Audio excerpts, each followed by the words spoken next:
Madame, Monsieur, bonsoir. À la une de cette édition, la jeunesse en appui au candidat à la présidentielle Gilbert Noël Ouedraogo. L'Alliance patriotique voit le jour et s'attache, dit-elle, aux qualités de l'homme. Pendant ce temps, il est question de remobilisation des militants au parti pour le développement et le changement. La stratégie pour les échéances de novembre s'affine au cours d'une assemblée générale. Détails et commentaires dans le volet politique. Plus de 250 morts au cours du premier trimestre de 2020 pour cause d'accidents de la circulation. Sensibilisation et répression semblent ne pas porter de fruits. La situation inquiète et interpelle à quelques jours de la 4e semaine de la sécurité routière. Que faire pour réduire les chiffres et partant sauver des vies? Nous en parlons ce soir avec le directeur général de l'ONASER, invité de cette édition. Bonsoir, Monsieur Kourago. Bonsoir, Poutine au pouvoir jusqu'en 2036, 74% des électeurs russes disent oui aux amendements à la Constitution. Aucun cas de fraude selon la Commission électorale. Un triomphe pour le Kremlin et une farce selon l'opposition. Actualité à développer dans ce journal. Et voici décliner les titres de ce 20h. Une fois de plus, bonsoir et merci de nous suivre. Ouvrons ce journal avec l'arrivée cet après-midi du Premier ministre dans la région des Cascades. Christophe Dabiré assistera à la levée de la 73e promotion des appelés du service national pour le développement. Il fera également une visite des chantiers du 11 décembre prochain et touchera du doigt les réalités de fonctionnement des industries de la région. Au cours de son séjour, il aura des échanges avec les forces vives de la région. Le Premier ministre, comme vous le voyez, s'est soumis à son arrivée au rituel de bienvenue de ses hôtes. Cap sur le Koulpelgo pour le renouvellement des instances provinciales du Parti pour le développement et le changement. L'Assemblée générale qui a consacré l'installation du nouveau secrétaire général a permis une remobilisation des militants à la base. Il a aussi été question des prochaines élections de novembre. Le compte-rendu de Hassan Guébré et Tanga Kafando. Mokhtar Mogomenga prend les rênes du PDC, le Parti pour le développement et le changement, dans le Koulpelgo. Installé par le président du parti, le secrétaire général est à la tête d'une équipe de plus d'une dizaine de membres, une équipe qui a pour mission d'assurer la victoire du parti aux élections prochaines. La victoire aux élections du 22 novembre 2020, en ce qui concerne notamment la présidentielle, avec le soutien indéfectible au président du Faso et notamment les législatives. Les défis qui se présentent à notre équipe, c'est de travailler à approfondir l'assise, les bases du parti au niveau de la province, en mettant en œuvre toutes les actions pour pouvoir mettre en place des structures géographiques. Et pour ce faire, l'équipe se doit de cultiver certaines valeurs selon le président du parti.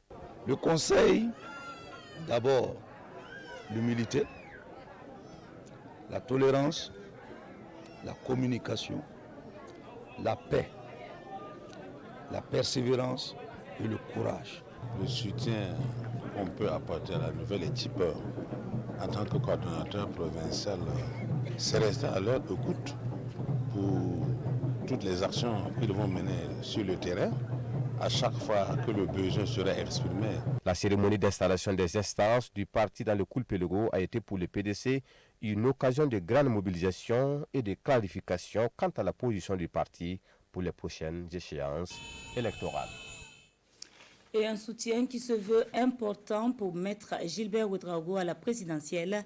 L'Alliance patriotique 2020, un regroupement de jeunes de la société civile, dit croire aux capacités de l'homme pour diriger le pays.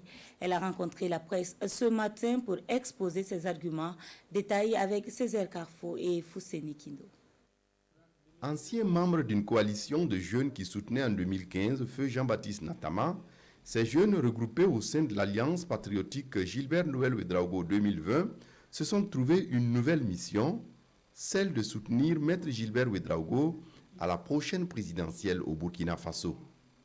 Après avoir dressé un tableau peu reluisant de la gouvernance au Burkina depuis 2015, Ces jeunes qui soutiennent Gilbert Noël Ouédraogo pensent que leur poulain est l'homme de la situation. L'Alliance patriotique 2020, après avoir jeté un regard critique sur la scène politique actuelle et après avoir longuement mûri la réflexion, a choisi Maître Gilbert Noël Ouédraogo, candidat de la DF-RDA, comme son poulain pour les élections présidentielles de 22 novembre 2020. Et ce, au regard de d'abord de ses valeurs intrinsèques humaines, l'homme de grande humilité, l'homme de franchise, l'homme qui sait se remettre en cause quand il se trompe, l'homme d'État qui a offert à ce pays une grande partie de sa jeunesse à la tête de ses plus hautes fonctions institutionnelles. Ces jeunes de l'Alliance Gilbert Noël Ouédraogo 2020 ont, à l'occasion de leur sortie, appelé leurs camarades à se faire enrôler massivement et à investir le champ politique pour les élections de novembre prochain. Il est en marche depuis quelques semaines l'enrôlement biométrique dans les régions du centre et des hauts-bassins, mais force est de reconnaître que les citoyens se font toujours attendre par les opérateurs de kits déployés sur le terrain. Une influence moindre ou inexistante, comme l'a constaté notre équipe de ce jour. Elle est composée de Rasman Ezoundi et Pascal Kane. Amir Abdallah Drabo a longtemps hésité. Mais ce matin, il décide de franchir le pas. L'étudiant de 20 ans va enfin s'enrôler sur le fichier électoral de son pays. Pour les élections à venir, il pense que sa voix va compter, même si pour le moment, les acteurs politiques ont du mal à les convaincre. Je ne trouve pas de grands changements, c'est toujours les mêmes têtes et les nouvelles têtes aussi ne sont pas très convaincantes. Et elles-mêmes, je ne les connais pas personnellement. Donc pour le moment, on attend toujours de voir si quelqu'un va arriver à se démarquer et tout. Mais les partis politiques que je vois actuellement ne m'inspirent pas confiance pour le moment. Mais j'attends toujours de voir. Mais je me suis déjà préparé au cas où un arrive à me convaincre, je viendrai voter. En moins de 5 minutes, Abdallah a sa carte d'électeur. Cette première étape accomplie, le jeune étudiant a un message pour ses camarades. Un individu ne peut pas changer, mais un groupe d'individus peut essayer de le faire. Donc chacun n'a qu'à au moins prendre le temps de venir s'enrôler et de voir un peu comment les choses se passent. Et si la vie politique vous intéresse de plus en plus, d'ici les élections, vous pouvez faire le choix d'aller au bureau de vote ou pas. Amir Abdallah Drabo est l'un des rares citoyens à s'être déplacé ce matin dans ce centre pour se faire enrôler. Lancé depuis le 23 juin, l'enrôlement sur le fichier électoral se poursuit dans les régions du centre et des hauts-bassins. Mais le moins qu'on puisse dire est que les citoyens ne se bousculent pas. École Somgandé C, il est 10 heures. Ici, 2 équipes attendent les citoyens. Mais ce matin, à notre arrivée, les opérateurs de kits se tournent le pouce. Néanmoins, le responsable du centre nous confie que les citoyens arrivent à compte-gouttes, même s'ils se refusent de nous donner des chiffres. Pour le moment, nous sommes là, mais il n'y a pas trop d'engouement pour le moment. Donc nous sommes là, parce qu'il y a 2 qui viennent, mais souvent il y a 2 qui viennent les extraits, il y a 2 qui viennent les CNB expirer. Voilà, donc c'est ça qui pose problème. À quelques encablures de là, c'est le même constat. À notre arrivée, pas de citoyens à enrôler, alors les responsables de l'équipe rappellent aux populations que le vote commence avant tout par l'enrôlement. Refuser de perdre 5 minutes pour s'enrôler, c'est subir peut-être 5 ans le choix des autres. Donc je vais peut-être appeler les uns et les autres à venir s'enrôler s'ils veulent peut-être contribuer à modifier quelque chose. La CENI a pourtant déployé les grands moyens. Rien que pour le secteur du 7 que nous avons parcouru, une trentaine d'équipes attendent les citoyens. Des équipes qui resteront sur place jusqu'au 9 juillet prochain. Parlons à présent de ces chiffres qui font froid dans le dos. Des milliers d'accidents relevés entre 2013 et 2019 et autant de personnes tuées, plus de 250 morts dans le premier trimestre de 2020 pour 4700 cas d'accidents. Une situation inquiétante malgré la sensibilisation permanente. Le tableau est ici présenté par Sékou Zongo.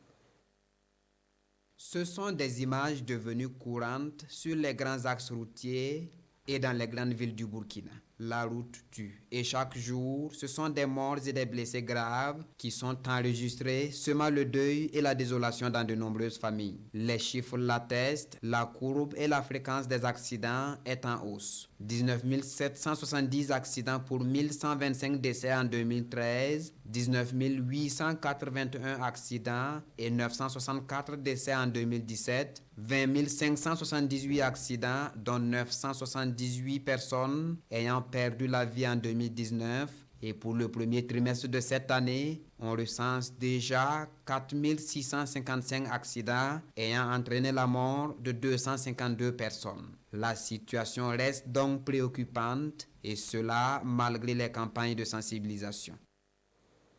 Voilà, et pour en parler, nous recevons M. Kouraogo Adama. Bonsoir. Bonsoir, Mme Ouattara. Alors, vous êtes le directeur général de l'Office national de la sécurité routière. Tout à fait. Et vous êtes là, donc, dans le cadre de la 4e Semaine nationale de la sécurité routière, qui va se tenir du 6 au 13 juillet à Koudougou. Alors, on va un peu parler de cette situation au niveau de la sécurité routière qui inquiète. La courbe des accidents va crescendo. Alors, quelles seraient, selon vous, les principales causes?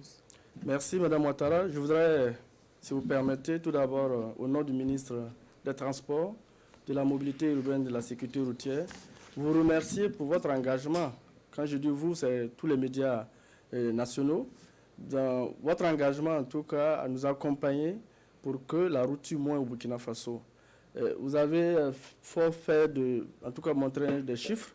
Ces chiffres font froid, mais souvent, quand on donne un chiffre global comme ça, personne ne se sent interpellé.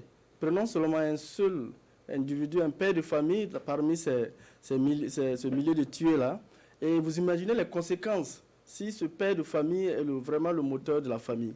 Donc c'est pour dire que nous sommes face à une crise de l'insécurité routière.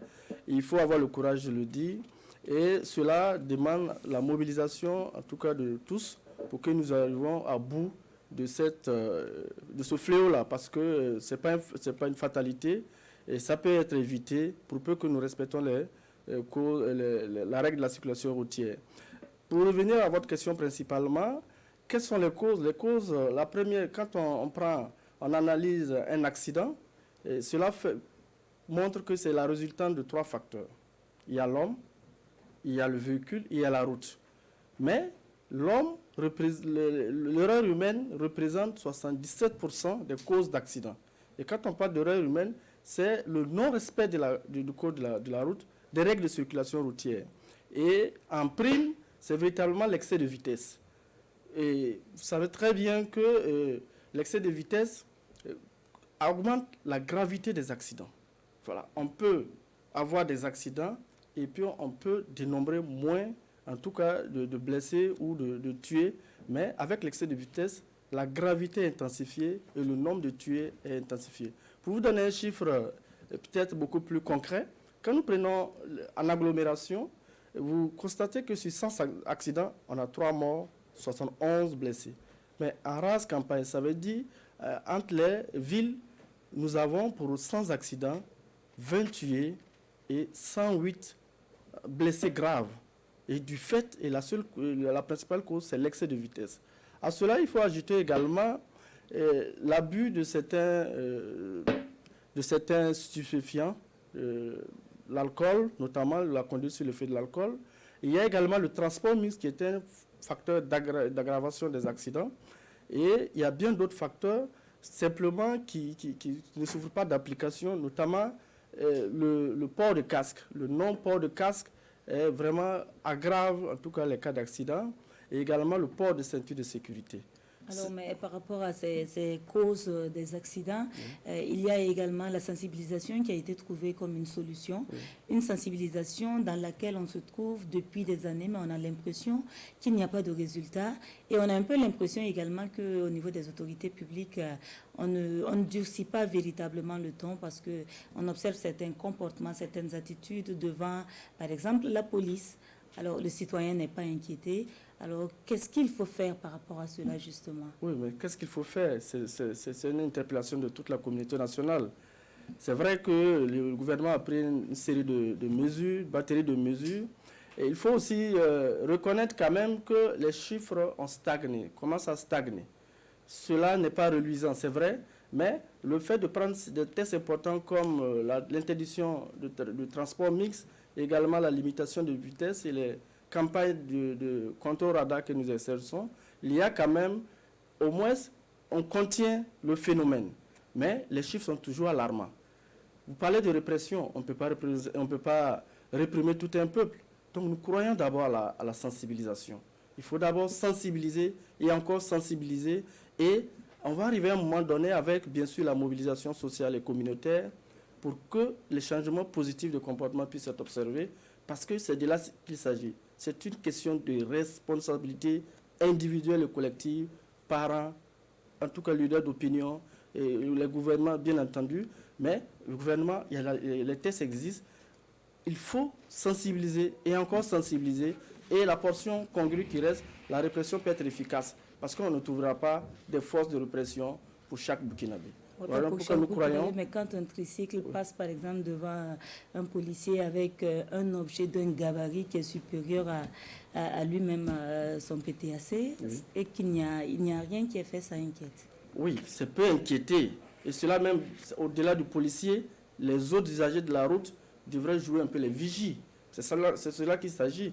Dans d'autres pays, on n'a pas besoin d'un policier, mais les citoyens, la veille citoyenne est telle qu'on joue les vigies, on interpelle directement les autres usagers parce que son mauvais comportement peut entraîner également ma mort. Donc, de ce fait, je suis aussi gendarme de ma vie. De cela, j'interpelle. Voilà, vous touchez du doigt également un phénomène. C'est vrai qu'on a l'impression que la présence de ces forces-là ne contiennent pas le phénomène. Ce n'est pas totalement vrai, mais il y a la question de coordination qu'il faut régler. Et nous travaillons en tout cas à ce que toutes ces forces-là soient mutualisées pour qu'on gagne en efficacité. Alors, dites-nous également quelle sera la particularité de cette semaine nationale de la sécurité routière. Vous faites bien de le dire. Vous avez parlé tantôt un peu d'un policier qui regarde pas faire. C'est cela. Ça veut dire qu'au niveau de cette semaine de la sécurité routière que nous plaçons sous le thème « Ne laissons pas la route briser nos vies, respectons la limitation de vitesse », nous aurons des temps forts. Et auquel des temps forts, il faut noter l'atelier des acteurs. L'atelier des acteurs, c'est une instance qui rentre dans le cadre du fonctionnement du Conseil national de la sécurité routière. Il faut dire que depuis 2011, ces instances n'ont pas pu se tenir. Alors que ces instances permettent de regrouper l'ensemble des acteurs, de pouvoir coordonner les actions et d'être efficaces pour qu'on ne se marche pas sur les pieds. Vous êtes souvent témoin, dans un périmètre de 100 mètres, on a la police, on a la gendarmerie, on a même d'autres forces qui font la même chose, alors que par après, il n'y a plus rien. Cela montre qu'il y a un véritable problème de coordination et cette semaine va permettre de s'y atteler. Et il y a également que nous profitons de cette semaine pour responsabiliser davantage les collectivités territoriales parce qu'ils ont en charge la vie de leurs concitoyens dans le ressort territorial et ça charge à eux également de prendre la question de la sécurité routière comme question fondamentale. Nous allons bien sûr intensifier également les contrôles de nuit sur le respect de certaines règles de circulation routière. Nous allons faire des campagnes de sensibilisation, mais des formations également au profit des acteurs. Mais le véritable, en tout cas, nous voulons que ce rendez-vous-là soit un rendez-vous qui marque un tournant pour qu'enfin, au niveau national, on puisse se retrouver pour parler de la même voix, parce que le phénomène interpelle tout le monde. Et si on ne fait rien, on serait complice de cet hécatombe. D'accord. Alors, merci, M. Kourago. Merci. Je rappelle que vous êtes le directeur général de l'Office national de la sécurité routière. Vous étiez sur ce plateau. Vous êtes, sur ce plateau pour nous parler de la Semaine nationale de la sécurité routière qui se tiendra du 6 au 13 juillet à Koudougou. Vous restez avec nous pour la suite de cette édition. Fonctionnement, rôle et implication des associations des parents d'élèves face aux défis du système éducatif burkinabé. C'est le thème retenu par l'Union nationale des associations des parents d'élèves pour son 4e congrès ordinaire. L'UNAPES-B veut ainsi s'impliquer davantage dans la recherche de solutions face aux problèmes de Covid et de terrorisme qui minent l'école. L'ouverture des 3 jours d'échange avec Amadou Ilboudo et Olopoda. Les parents d'élèves sont à la recherche de solutions pour mieux jouer leur rôle dans l'accompagnement des élèves, des encadreurs et du pouvoir public vers un meilleur fonctionnement du système éducatif burkinabé. Ce 4e congrès de l'Union nationale des associations des parents d'élèves du post-primaire, du secondaire et du supérieur du Burkina pose la problématique de la responsabilité de ses membres face à un système éducatif durement éprouvé ces dernières années par les mouvements sociaux, l'incivisme, la maladie à coronavirus et les attaques terroristes. Quand l'enfant est bien éduqué, c'est l'enfant de la société, c'est l'enfant de la nation. Mais lorsque l'enfant n'est pas bien éduqué, on pointe du doigt en disant c'est l'enfant de X ou c'est l'enfant donc de Y. Faisons en sorte que les enfants que nous avons mis au monde soient des enfants vraiment de la nation, de la société. Une chose est sûre, une éducation de qualité, ce n'est pas la seule affaire des gouvernants. D'où l'intérêt de cette mobilisation des parents d'élèves pour relever les défis qui se présentent au système éducatif burkinabé. Il s'agit en gros du manque d'infrastructures scolaires et universitaires, résultat de l'inadéquation des ressources disponibles et l'accroissement démographique, un taux de préscolarisation faible, 2,9% contre une moyenne CEDEAO de 35% et africaine de 18%. La forte exposition à l'échec des filles comparativement aux garçons, aussi bien au post-primaire qu'au secondaire. Je note que les efforts doivent aussi être faits dans l'éducation non formelle, sachant qu'une grande partie de nos enfants sont hors du système classique. Le chemin reste encore long. C'est pourquoi les congressistes s'engagent ici à une analyse du système éducatif burkinabé afin de se doter d'un plan d'action pour les combats futurs. Le Faso d'Anfani Pain Tissé Made in Burkina a désormais son label sécurisé, de quoi authentifier sa provenance et sa qualité. La vérification pourra d'ailleurs se faire via un smartphone ou le site portail d'entrée du Burkina. La maison de l'entreprise et le Centre national de la propriété ont matérialisé leur solidarité dans la défense du pain burkinabé par la signature d'un accord cet après-midi. Le témoignage de Moussa Ouedraogo et Maïmouna Traoré. Cette cotonnade est bel et bien du Faso d'Anfani. Et c'est ce label qui l'atteste. Une solution développée par le ministère de l'Industrie, du Commerce et de l'Artisanat à travers le Centre national de la propriété industrielle et la maison de l'entreprise pour sécuriser le pain tissé du Burkina Faso. Grâce à cet identifiant, le consommateur peut vérifier l'authenticité du pain et ses principales caractéristiques.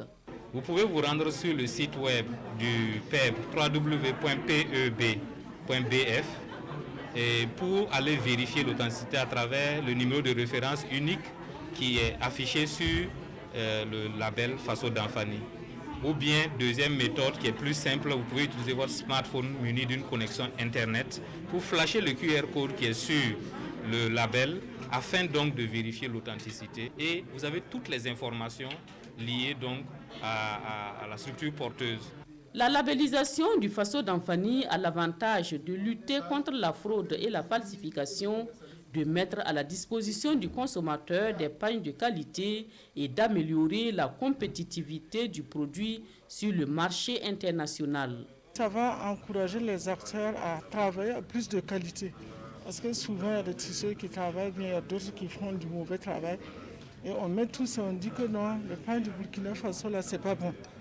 Maintenant, ceux qui veulent les pains qui sont bons, là, ils savent comment faire pour les avoir. Toute cotonnade n'est pas Faso d'Anfani.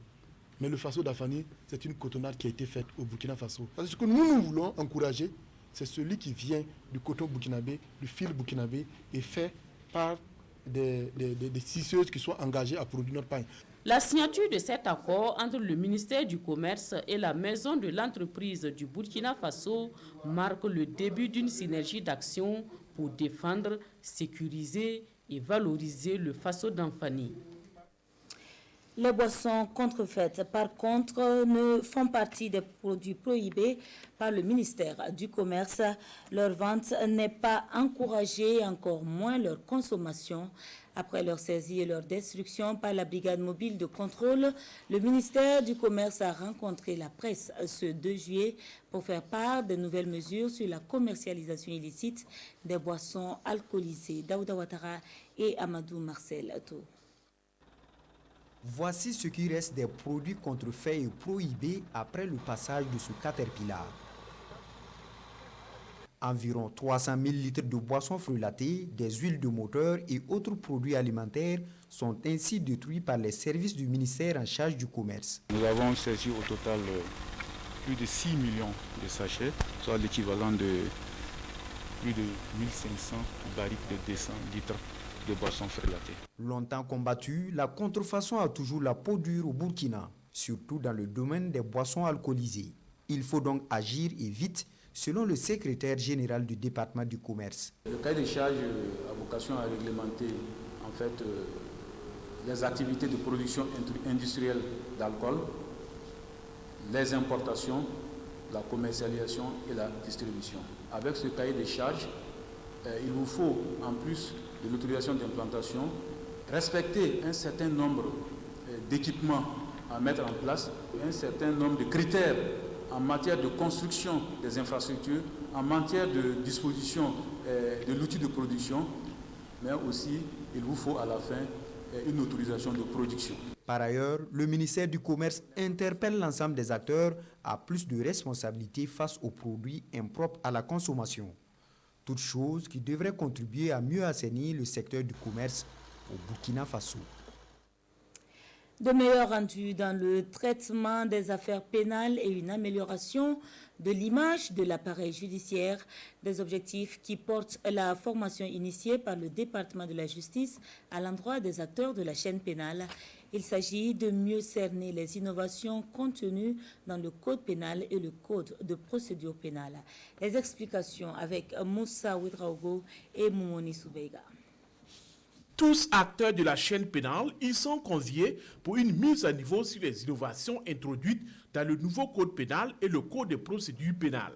Certains ont connu une relecture et le département de la justice veut mettre tous les acteurs de la chaîne au même niveau d'information et montrer la conduite à tenir. L'un des objectifs de ces innovations, c'est l'accélération de la procédure pénale, de même que l'efficacité des différentes sanctions en matière pénale. Donc, avec une bonne appropriation par les acteurs, on doit constater à terme, que ce soit court, moyen ou long, une accélération des procédures et une purge des affaires pendantes, toute chose qui, à mon sens, doit contribuer à changer le regard sur la justice pénale. Ce qui va se changer, c'est la manière de travailler, une meilleure prise en considération des droits de l'homme dans le cadre du traitement des affaires pénales. À travers ces réformes, le département de René Bagoro entend corriger des insuffisances constatées dans le traitement des affaires pénales et d'améliorer l'image de la justice burkinabé. Selon le secrétaire général du ministère de la Justice, la formation répond également à la volonté du gouvernement d'asseoir une justice plus efficace, comme le recommande l'axe 1 du PNDES. Elle est financée par le Danemark. Encore sujet à polémique, la somme d'1,250 milliard comme fonds d'appui au secteur culturel. Et cette fois-ci, c'est le Sinamub qui s'insurge contre le BBDA dans sa gestion du dit fonds et dans sa répartition du fonds exceptionnel de solidarité. Face à la presse, ces artistes, musiciens mécontents désapprouvent également le paiement des droits d'auteur. Compte rendu avec Adama Guiti et Amadou Marcel Ato. La gestion actuelle du bureau burkinabé du droit d'auteur BBDA n'est pas du goût du syndicat national des artistes musiciens du Burkina Faso, Sinamub. Pour la énième fois, il dénonce les critères liés au paiement des droits des artistes. Il y a que les artistes musiciens du Burkina Faso sont payés de façon aléatoire. Le client est payé à sa tête, on paye le client à la tête, parce que de façon scientifique, il n'y a pas un logiciel qui dit on a joué X, Y combien de fois et voilà ce qu'il doit percevoir. Depuis 2016, telle est notre doléance. Ça n'a bougé d'un iota. Les choses restent telles qu'elles sont. À la limite, nous demandons si les BBDA entendent ce que nous disons. Notre syndicat dénonce l'injustice créée et entretenue par les BBDA qui consiste à hiérarchiser les musiques et par ricochet les artistes musiciens sur des bases subjectives. Et pourtant, vous conviendrez avec nous que toutes les musiques s'équivalent, peu importe leur genre, leurs origines ou leurs auteurs. Tout comme le Fonds exceptionnel de solidarité, la répartition du fonds d'aide au secteur culturel de 1,250 milliard de francs CFA fait toujours des gorges chaudes dans le milieu des artistes. Là, les critères n'ont pas été du tout clairs. On ne nous dit pas comment est-ce que la clé de répartition se fera. C'est vrai qu'aux premiers instants, de 1,25 milliard, ça nous a été dit que 25% du fonds sera alloué au cinéma, 14% à la musique et 10% aux livres. Et là également, vous voyez que les artistes fonctionnaires sont également exclus. Bon, il y a 51% du fonds qui reste. Les 51% vont où? Nous avons compris qu'ils veulent tirer un corner et aller têter marqué. Par ailleurs, le SINAMUB plaide pour la suppression des coefficients de taxation des genres musicaux pour plus de justice entre les artistes musiciens. Hors de chez nous, réforme de la Constitution en Russie, 74% des votants ont approuvé cette révision qui renforce les pouvoirs de l'exécutif. Par elle, Vladimir Poutine peut se représenter en 2024 pour un 4e mandat. La nouvelle Constitution introduit par ailleurs de nombreuses valeurs patriotiques et conservatrices comme le mariage exclusivement réservé aux hétérosexuels. Les Russes ont voté majoritairement en faveur de la réforme de la Constitution qui renforce les pouvoirs de l'exécutif et peut permettre à Vladimir Poutine de se maintenir au pouvoir jusqu'en 2036, l'année de ses 84 ans. Le texte a été approuvé par plus de 74% des votants, la participation avoisine les 65%. Sans cette réforme de la Constitution, Vladimir Poutine n'aurait pas pu briguer un 5e mandat présidentiel en 2024. Le texte introduit par ailleurs dans la loi des valeurs conservatrices et patriotiques chères au président russe, comme la foi en Dieu ou le mariage réservé aux hétérosexuels, ainsi que des garanties sociales comme l'indexation des retraites ou un salaire minimum vital. L'opposition accuse le chef du Kremlin de vouloir renforcer sa mainmise sur le pouvoir dans un contexte délicat marqué par la crise sanitaire, les difficultés économiques et une réforme des retraites très décriée qui ont fait chuter sa cote de popularité. Des manifestants anti-Poutine se sont rassemblés sur la place Pouchkine à Moscou et à Saint-Pétersbourg. Retrouvez ce soir sous le coup de 21h toute l'équipe de votre émission Controverse. Bonsoir Simon. Bonsoir Ruth, bonsoir à tous. Voilà, ce soir il est question de bonne gouvernance à Controverse. Et ce soir, vous l'avez dit, nous parlons de bonne gouvernance, mais aussi de la corruption au Burkina Faso. Vous avez suivi certainement l'actualité ces derniers temps marquée par des révélations de pratiques de corruption ou encore de détournement de deniers publics impliquant de hautes personnalités de l'État. La question que nous nous posons donc, c'est de savoir est-ce que la bonne gouvernance a progressé ou régressé sous le mandat du président Roch Marc Christian Kaboré. Et comme d'habitude, nous regroupons à la fois l'autorité supérieure de contrôle d'État, le gouvernement, la majorité, mais aussi l'opposition, ici donc derrière moi en plateau, pour en parler. Et bien entendu, les téléspectateurs sont une fois de plus invités à participer. Mais il faudra attendre donc l'heure de l'émission, c'est-à-dire après que nous aurons mené les débats en plateau pendant 60 minutes, nous allons ouvrir l'antenne et il est possible de nous appeler au 25 40 79 03 ou tout simplement poster le message ou les commentaires sur le hashtag facebook.com/RT Burkina. Et vous pourrez donc participer à cette émission que, je répète, sera donc à partir de 21h juste après votre journal Ruth. Merci Simon Gongo. On vous retrouve donc tout à l'heure à 21h. Et c'est ce qui referme l'édition de ce soir. Merci à vous de nous avoir suivis. Et on se retrouve demain, Dieu voulant. Bonsoir.